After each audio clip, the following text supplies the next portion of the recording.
Hello everyone, তোমরা অনেকে আমার কাছ থেকে জানতে চেয়েছো যে আমি আমার স্কিন কেয়ার রুটিনটা কীভাবে মেনটেন করি অ্যান্ড আমি আমার স্কিন প্রোডাক্টস কী ইউজ করি।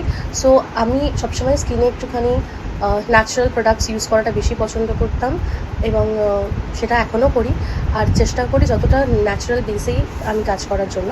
সো সেই হ্যাক্সগুলো নিয়ে আমি পরে একটা ভিডিও বানাবো, যে different hacks which I use. এছাড়া যেটা আমি রেগুলার রেজিমের মধ্যে ফলো করি সেটা হলো রিসেন্টলি আমি করছি ডট অ্যান্ড কি। এর আগে আমি একটা কোম্পানি করতাম, কিন্তু সেই কোম্পানির প্রোডাক্টসগুলো আমার এখন স্কিনে স্যুট করছে না। I am getting breakouts in my skin, তো সেই জন্য ওটা আমি এখন স্টপ করে ডট অ্যান্ড কি ইউজ করছি for the last 1 month, and সেটাতে কিন্তু আমি যথেষ্ট ভালো রেজাল্ট পাচ্ছি।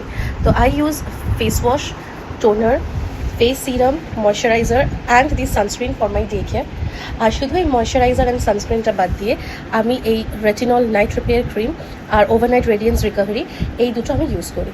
তবে হ্যাঁ, কোনো স্কিন প্রোডাক্টসেই কিন্তু কোনোভাবেই এটা মাথায় নেবে না যে তোমার গায়ের রং ফর্সা হয়ে যাবে বা মানে তোমার স্কিন টোন আরও 1 গ্রেড or 2 গ্রেড ফেয়ারার হয়ে যাবে। কখনো হয় না, আমাদের যে স্কিন কালার সেটাই থাকবে, শুধু we can bring glow and radiance to it. এছাড়া কিন্তু রং কারোর কিন্তু কখনো চেঞ্জ হয় না, যেটা আমরা পেয়েছি সেটাকে বেটার রাখার একটা চেষ্টা করতে পারি। তো এখানে আমি কোনোটাই কিন্তু আমি ফর্সা হওয়া বা কোনো কিছু আমি রেকমেন্ড করছি না। This actually take care a good care of your skin. And এছাড়া আমার যখন একটু ব্লেমিশেস হয়েছিল, স্কিনটা ডাল হয়ে গেছিলো, before I have started using dot and কি, আমি স্যান্স এসেন্সিয়ালসের একটা ম্যাজিক অয়েল ইউজ করেছি, which literally worked magic on my skin.